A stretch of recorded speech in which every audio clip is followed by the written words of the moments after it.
And we're back. You're listening to Live from the Heartland on WLUW 88.7 FM, Loyola's community radio station. I'm Lisa Smith, and I am joined right now with Maristela Zell. She's my next guest, and my co-host, Katy Hogan. Good morning, Maristela and Katy. Good morning. Thank you for having me here. Good morning, Lisa. Thanks for having me. All right. Thank you for coming. Maristela, you are working with Friends of the MST, and since I do not speak Portuguese, MST is Portuguese, roughly translates as the movement for landless peasants. Is that right? Roughly, it's the Brazilian landless workers movement. Okay. But it is geographically located only in Brazil, is that correct? Yes. Well, okay. There are other movements for land throughout Latin America, but the MST is in Brazil. Okay. And I just want to ask a couple of general questions, and just to, I know that this movement is obviously a reaction to sort of the concentration of land in the hands of about 3% of the people.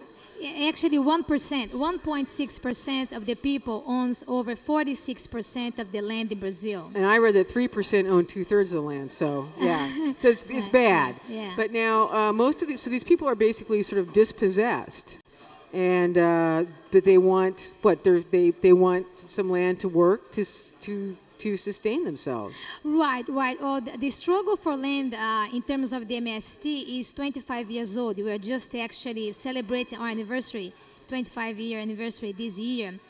But in terms of the struggle for land, it has occurred in Brazil since the Portuguese came to the country in the 1500s. Well, that's what I was going to ask, is historically, has this been a problem? How long does this go back?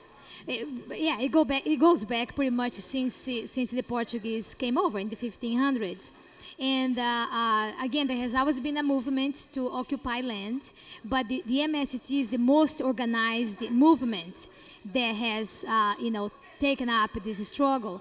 We have about 1.5 million members that are part of the movement. Is the largest and probably most important social movement in Latin America. Certainly it is in Brazil.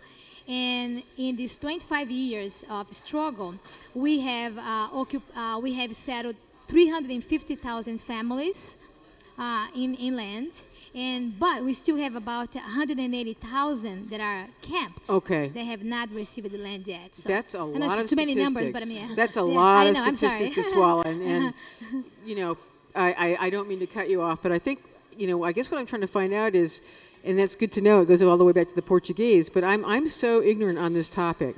I need you to explain to me, the landless people who are taking over the land, and I don't want to call it squatting. What is the word for it in America when people would just take up land and there was an official sort of way of doing it, working the land, and then you'd own it? Well, there's a word for that. I can't think of it, but so you're saying that there's really no legal way for people to sharecropping. No, that's not sharecropping. No, and it's squatting. No, Occupation. But so you're saying there's no we legal call way. Occupation. But there's no legal way in Brazil to do this. We do have a very progressive constitution in Brazil, and the constitution does say that when land is not fulfilling a social function, that is not producing food and is not benefiting the community in which the land is situated, then it is necessary, even necessary, to expropriate the land and settle people there that can do that, produce food and make the land fulfill a social function. Now, even though the law is beautiful and is great in paper, we know that because of the way the long-standing pattern of retaining land and exploiting the land, and because of that, the Constitution is really not obeyed.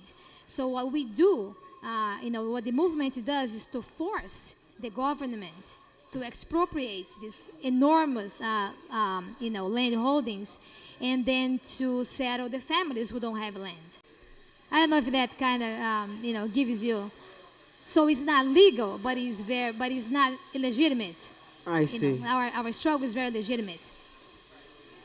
So, hi, this is Katy talking to Maristela. Welcome to Live from the Heartland. So how does the government react when the movement occupies and begins to claim these lands? Right. There's a long answer to that, but Okay. yeah, I'll try to synthesize that. Yes. So the government has reacted differently, but has always been, let's say, not very supportive of that. The reason why we need to organize our bases and our activists, our members, is because it's not an easy. The government is not just going to give you land, nor will the landowners just going to accept that, just roll So over and there's a die. lot of court So- cases involved? I beg your pardon? Are there a lot of court cases involved? Once people settle this land, then does it tend to go to court? Court. Oh yes, yes. So the way that it works is that when we know that there is, let's say, there is an enormous land holding, next to a community. Define enormous. It's hard for me to talk in terms of Acres space, instead of acres and hectares. hectares. But let's say Hundreds? Thousands? oh, thousands. Yes, Okay. yes. I mean, when you think about it, 1% of the population owns 46% of the land. You can imagine that. But the when space people is settle really- some of this land, they're settling Well, how much of it maybe? No, not necessarily. For example, we were talking about the occupation of the first important farm, Fazenda Noni, in the Rio Grande do Sul. That's a state in Brazil, in the southern part of Brazil, in 1984. And we had 8,000 people families occupying that land. All right. 8,000. Right. So, I mean, it was an enormous piece of land. And it was owned by one guy, and he had 5 or 6 horses in the land. It was an enormous piece of land. When you say enormous, see, I'm just trying to get an idea. Like how Right, big yeah, is I don't enormous? quite remember, but Okay. it was really big. I mean, if you can have 8,000 people, Okay. there Big enough for 8,000 people that to gives an, raise plus the crops animals. and- Exactly. Okay. So that gives an idea. The size. It's not a block. Okay. Like, it's not a city block. Let's say that. Well, Well, it's just I visited Brazil okay. many years ago. Wow.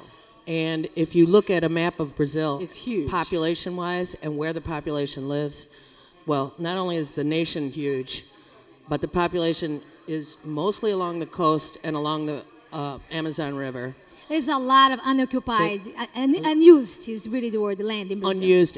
And that's also why the big movement against tearing down the rainforest Right. is pertinent, because there is unused and available land elsewhere. Right. Tearing down the rainforest Right. for corporate, Right. Right. profit, as opposed to the lungs of the Western Hemisphere. Right. It's let's see, lungs, profits. I think your movement is a result of many years of people talking about the injustice of land handling in Brazil. And what we became to realize is that our worst enemy today is not even the landowner. Our worst enemy is the agribusiness. Because what we have today in Brazil is this marriage between agribusiness, monoculture, and transnationals. So you have the transnational, coming from the U.S. or from, or some European, coming and, setting their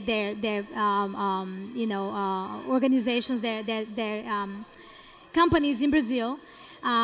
Basically, we're cultivating 3 main plants: soy, all right, and that's to feed the cattle in factory farms, mostly in Europe and here. You have the eucalyptus plantation to make paper, cellulose, and you have sugarcane to make ethanol. So that's basically, what is these enormous landholdings are used for, not for food. So it's So- using that land for commodity, not to produce food.